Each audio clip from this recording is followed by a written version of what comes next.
Stars, Wild Ones. It's Bernadette, and I'm here with the Pisces Tarot reading for May 2021.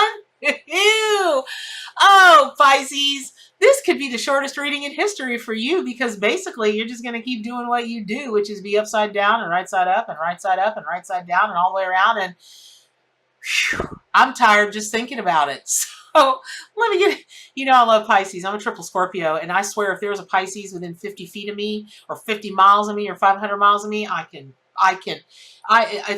it's like a homing beacon. I will find every Pisces in a room. It's just unbelievable that the legendary connection that Pisces has with Scorpio is what they write books and movies and songs and do dances all about. And that doesn't even have to be romantic. It can be friends. It's certainly, family. It's crazy. I could tell you all Pisces Scorpio stories forever. But let's get on to you because so Minotaur is your card for the month of May. Now, I'm only delving into that a little bit gently because Pisces, you are the most tender-hearted, sweetest, kindest, dearest, most altruistic. You're just not even real. You're like a sprite. You're like a fairy queen or a fairy princess or a fairy king or a fairy prince. You're just not even real, right? And so to have a pretty tough character like Minotaur come in for you, that means a lot. And then when you take a look what's going on astrologically, well, let's look at that first, and then we'll talk about the Minotaur and what that means for you, because that's also going to dovetail on for you what the whole month of May is about. And here we go.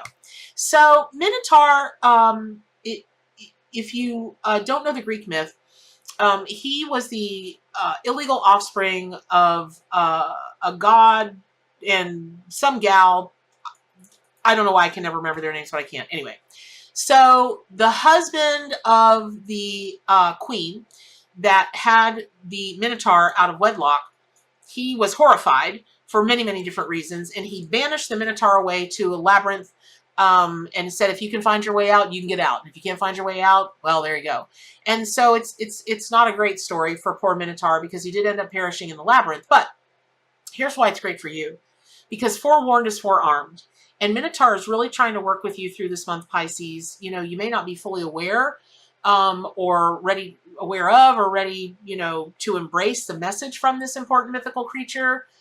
But because you don't really like confrontation and you don't like things that are like, wow, that's kind of, not that you don't like deep things, you do, but things that are a little bit like scary, you don't like that. But the thing is that you're one of the deepest thinkers in all of the zodiac, and what lies deep beneath your conscious awareness can bring really important lessons that guide you now. So Pisces, you may be tuning out intuition and opting instead to kind of lose yourself in that imaginary fantasy world that you love to create.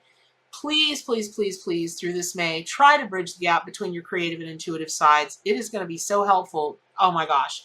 And also, Minotaur can let you know, because it's half man and half bull, right? Okay. So that, if you get down to what bull symbolizes, that's really definitely about a monstrous power, primal urges, primal power, and that's just not a place that you like to go. But the thing is you might be resisting your primal urges because you fear your psyche may hold a monstrous power that you can't control. And you got to ask yourself, you don't got to do anything, but I really would encourage you to think to yourself, are you suppressing your intuition because you don't fully understand, your psychic ability? Are you afraid of your psychic ability? If you've been taught to vilify or fear the shadow side, there's the psychic side, and then, people are often taught, you don't really make friends with your dark side. You don't go looking for it so you can try to heal it. If that's your case, you might be repressing your creativity and your true strength. It's kind of like, Minotaur finding his way through the labyrinth. You've got to trace the roots of your primal wisdom in order to learn to work with the psychic abilities you have and not fear them. Now, yes, again, it came to no good end for Minotaur, but that's a myth. Your life is not a myth. Your life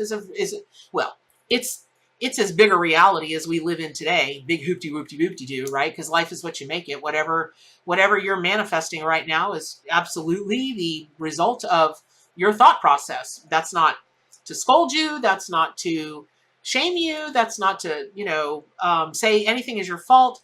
But I also can't prove it to you, but I absolutely believe that the lives that we're living are part of our sacred contracts. They're part of karma we bring in, past life stuff that we bring in. And that can be a lot. In Pisces, you would rather live in La La Land in Disney World. Believe me, I understand this. Not understand, but I get it. Understand's not a good word. It implies that somebody stands under you. So think about that before you say that word again. But here, let me just get back to the point, okay? Because I could talk about Pisces forever. I know. Oh gosh, actually, if I were going to count them in my head, my closest friends, the vast majority of them through my life have been Pisces. The people that have been significant in my love life, Pisces. It's craziness. But anyway, so when you are going through May, then you're going to know that you're going to want to know that the most significant transits for you this month involve your planetary ruler Neptune in your sign of Pisces and the entry of Jupiter also into your sign. So this month is going to begin with Neptune in Pisces forming a sextile to Mercury in Taurus, and your creativity and your imagination that can really, really fuel. If you're looking for career success, or if you own a business, something having to do with business, ooh, it could be so awesome for you now. So a new idea or concept can really take shape, and that's going to lead you to an abundant new product that infuses your interest in healing and spirituality and the arts, because you're not interested in any dang thing else. That's all Pisces are ever interested in. Trust your intuition as you communicate your vision to others now, and to yourself when you're communicating it to yourself. Now, the 6th and the 7th are going to bring a conjunction between Neptune and the moon in Pisces. And man, oh man, this is going to really, you're already super psychic. Pisces, you're super psychic. Super psychic. I'm gonna write a song parody to Supersonic, and it's gonna be super psychic, all about Pisces, because your psychic impulses, your compassion, and your intuition. Please be open to an emotional clearing and a cathartic event that's really going to help you form a stronger bond with those you love. And you love, like, who loves like a Pisces? It's craziness. So if you can even have a stronger bond, you'll love it. So you might as well do it. Around the 14th of May, the lineup of the planets in your fellow mutable sign of Gemini, including Venus, Mercury, and the Moon, and the North Node, technically a point in the Moon's orbit, not a planet, but that can really intensify the Pisces' desire to communicate with friends, socialize, travel, and you love to express yourself in writing. Oh my God, the number of Pisces poets out there, it's insanity. So on the 21st, for your zodiac sign, the moon in Mercury comes into opposition with Neptune in Pisces, and this can be a pretty important time to gain your bearings and find balance between your imaginative side and your practical instincts. So channeling your inspired and psychic energy into what you consider to be mundane tasks and also service to others, man, that can bear a lot of fruit right now. So check it out. On the 22nd of May, Pisces, for you, Neptune comes into a square with Mercury in Gemini and remains in this aspect for several days. However, by the 27th, Venus is also squaring Neptune in Pisces, and what you desire and how you convey your wishes, well, it might not be so much in alignment now. Like instead of being that perfectly balanced upside down upright fish, you just maybe one fish is going to the left and one fish is going up, or you may be zigging when you should be zagging. But just take a little bit of time and work to refine and redesign your approach so that you aren't captivated by wishful thinking, that you can use your creativity and know what's intuition and what is imagination. And you'll be able to know that because you'll feel it in your gut. Now, around the 25th until the end of May, Neptune makes a fortunate trine to Mars in Cancer as you are working out, oh gosh, if you're working to sort out communications, issues of confusion and illusions, this is a really good time for you to do that bonding we talked about earlier, that deeper bonding with loved ones. And just, chances are you're going to feel like you just really need a soft place to land, like a place of great comfort and emotional healing, mostly within your own home. And if there's some reason you can't get it in your own home, in another place that feels like home for you.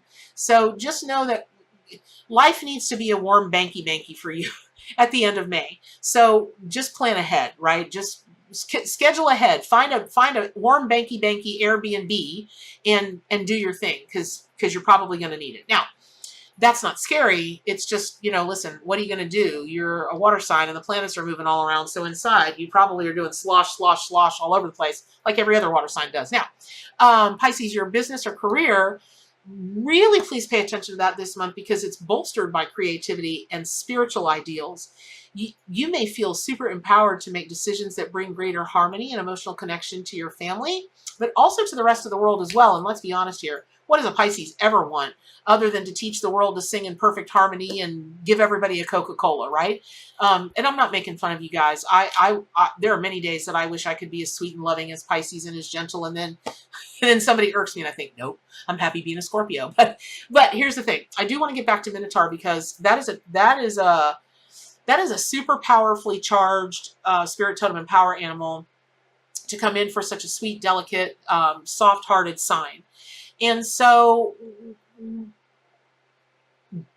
potentially, when Minotaur was a young lad, he felt the ostracism, and he felt the pain, and he felt the hatred, and the, you know, the seclusion, and the all of this and all of that, because his stepdad, which was his mom's husband, you know, banished him away to the cornfield, the Labyrinth cornfield. And if you are a Pisces that has experienced all of that, then you might really be caught up in a labyrinth of confusion, or a labyrinth of pain, or a labyrinth of something that just is not working for you. And again, okay, in the Greek myth, you know, Minotaur didn't make it. He went to that great labyrinth in the sky, and his life was pretty much torture all the way through. But isn't that a great lesson? Isn't that a great lesson that we don't allow other people to put us in a maze, keep us so confused that we don't know if we're coming or we're going? But that's a great lesson for our own mind and our own spirit. Don't put yourself in a maze where you just don't know if you're coming or you're going. And that's super, super easy for the dual signs to do. Pisces, Libra, Gemini, great googly moogly, y'all can vacillate. I wonder how you don't make yourself seasick sometimes. And again, that's not a dig, that's not a jab. That is a true and honest, I see what y'all go through, and man, I wish I could fix it for every one of you all. So, that said, in the myth, Minotaur fought to the very bitter end.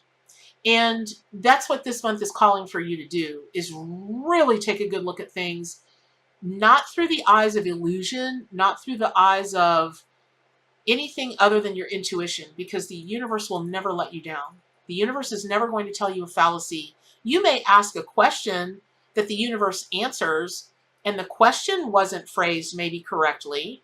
I always say specificity, specific communication yields specific results.